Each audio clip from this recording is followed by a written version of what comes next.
Just as the words in our head can be really powerful and shape our behavior, sometimes in unhelpful ways, so images can be just as powerful or even more powerful for us. So how do we help our clients, our students, ourselves deal with frightening images from the past, images of the future that may be causing anxiety? How can we help them to see them for what they are? Just images, just pictures that happen to be popping in the head and that don't necessarily have to shape our behavior because we are not the images that happen to appear.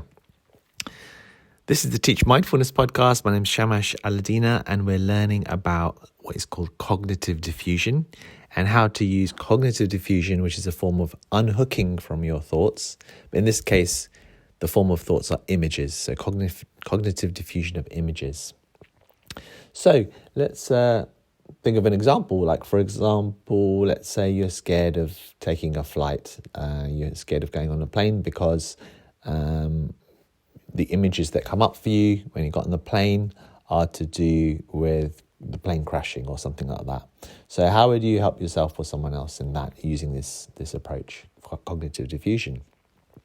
Well, these images or this mini video that may be kind of playing in your head, you can imagine that on a cinema screen or a television screen, something like that. So imagine it on a screen.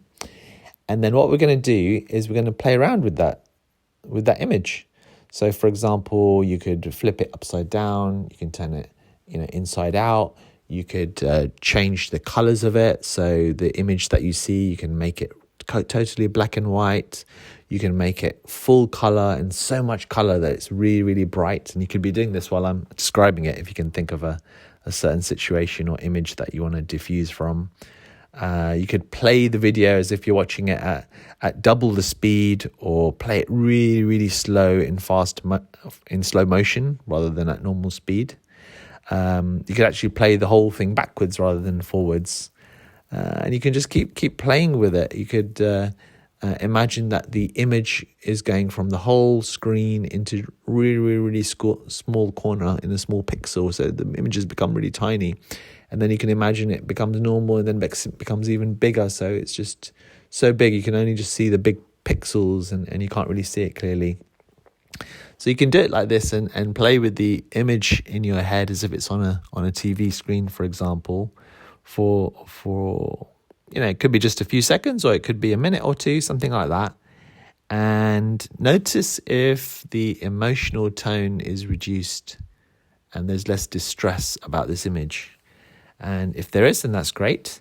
And if not, you could actually then use another technique. For example, add subtitles to it. But the subtitles could be what the story is, like, the fear story or the, oh no, here we go again story. You can maybe give it a humorous title for the story. So you're not trying to run away from it, but you're just giving it a title, potentially a funny one. And then you can keep going if you feel you need to, if you feel it's still got this emotional strength to it that seems to be shaping your behavior. You can start adding a music track to it. So you could add all sorts of different types of music. Imagine if there's hip hop music or really rap music, or there's classical music or rock music or your favorite movie theme music. And now see if that image is still bothering you, or has it become just an image in your head? And if it's just an image in your head, then you can, that's fine. And if you feel you need to do a bit more cognitive diffusion, then you can start imagining this picture or this situation in different places. So imagine you're watching it in a different cinema, or you're watching it on a phone screen, and then this image or the video is on the side of a house, and then maybe it's on someone's t-shirt, like a jogger that's running, or maybe it's on a bumper sticker on a car, for example, and then it's maybe the front cover of a book, and then in the middle of a book, and in a magazine, and it's on a tattoo. You can just keep playing with it, a poster in someone's room, a picture on the back of an envelope, a drawing that someone's done, a painting that someone's done of it. So you keep moving it around. Comic strip. Some of these ideas I'm getting from a great book on ACT called The Happiness Trap. So these are all the different ways in which we can start playing with the images and start creating some cognitive diffusion. We start to unhook from these images. And so Now, the key thing to remember with this, and this is the kind of mistake that can be made when you're sharing this with your clients, is that they're trying to get rid of the images, as if the images will never come back. In the short term, they may disappear, but then they'll come back again. But the aim is not to get rid of it, because if you're trying to get rid of it, what you're doing is what's called a control strategy. You're trying to control the thoughts and feelings or sensations. And we can't control them. They can pop in and out at whenever.